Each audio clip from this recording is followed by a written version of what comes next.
we don't know where we're going to stand. And, you know, now Congress is in recess so that they can go do their politicking and their campaigning. And we're the 9/11 responders left out in the cold again.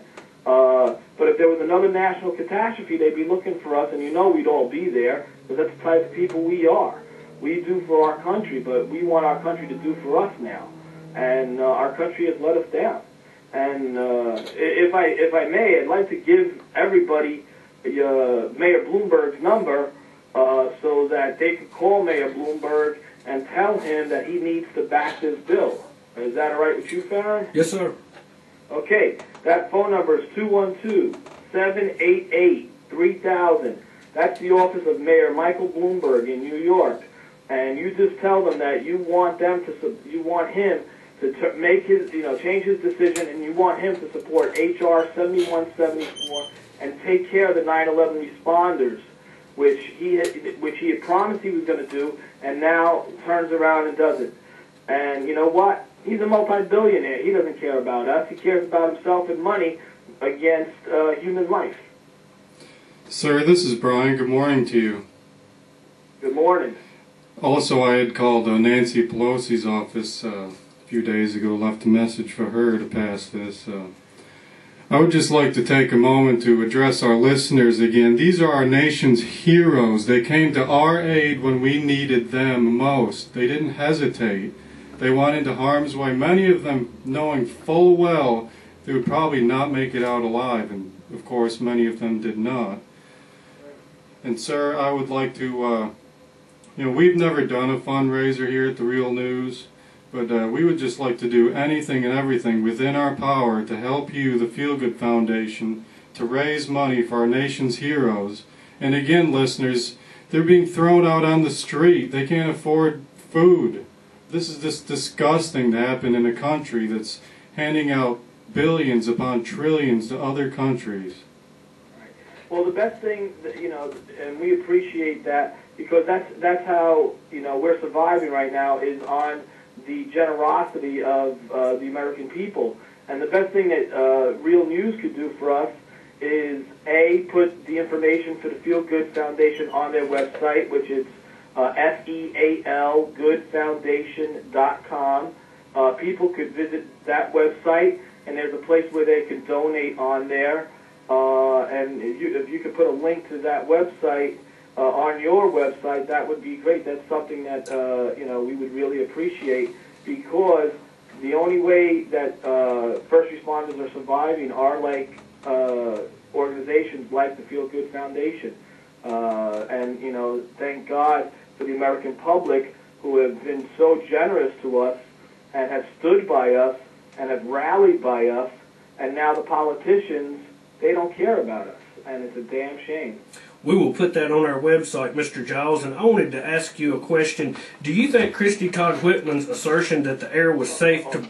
Oh my God, don't talk to me about Christy Todd Whitman. Was that financially motivated to open up Wall Street? Is that why there was such haste done in saying that the air was safe to breathe? If you ask me personally, not speaking for anyone else, I would have to say yes. I believe it was all financially motivated. I mean, anybody with half a brain, and apparently, I don't like slamming people, but apparently she doesn't have half a brain, because when you take of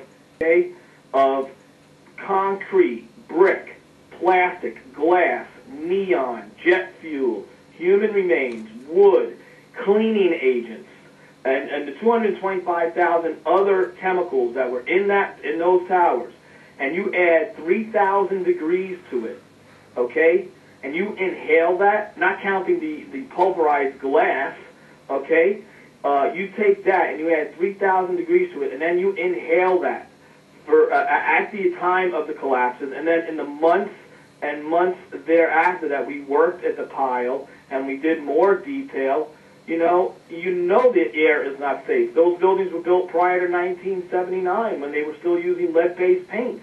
So there was asbestos in those buildings, and we inhaled all that. Just a couple of weeks ago, the Feel Good Foundation put out a documentary which, your listeners could order online also at the Feel Good Foundation called Save the Brave. And it tells the story of 4 first responders and our plight and our health problems. I'm actually in that movie. I'm one of the responders in there. Another responder in that movie unfortunately lost his battle, Greg Quibell, United States Marshal and also a corrections officer. He lost his battle and passed away actually the day before we were premiering Save the Brave. So that's another way people, could really see the true story. Is they can buy a copy of Save the Brave, and that's available also at the Feel Good Foundation website, and as well as other stuff. But the bottom line is that our government has failed us. Now, Mayor Bloomberg, Congress was ready to pass this. Congress was ready to vote on this, and now Mayor Bloomberg backed out. And I never forget when he called James Zadroga a drug addict. Well, you know what? We marched on City Hall, and we basically said Zadroga is a hero. I knew Jimmy. Jimmy lived 5 minutes away from me, and Jimmy was nothing. Jimmy was the best. Jimmy was a great guy. He was a good family man. Took care of others. Would give his life for anybody. And Bloomberg is the zero there. Jimmy was a hero. Bloomberg is the zero. And now with what Mayor Bloomberg did last week to us, he's a big fat zero, and he needs to step down from his platform. He needs to step down as mayor of New York City, and we need to get somebody in there that's going to take care of 9/11 responders. Governor Patterson himself Governor Patterson supports us. He extended the time to file for workers' compensation. It was supposed to be expired on August 18th, 2008. And we asked him for another 2 years, and he gave it to us hands down.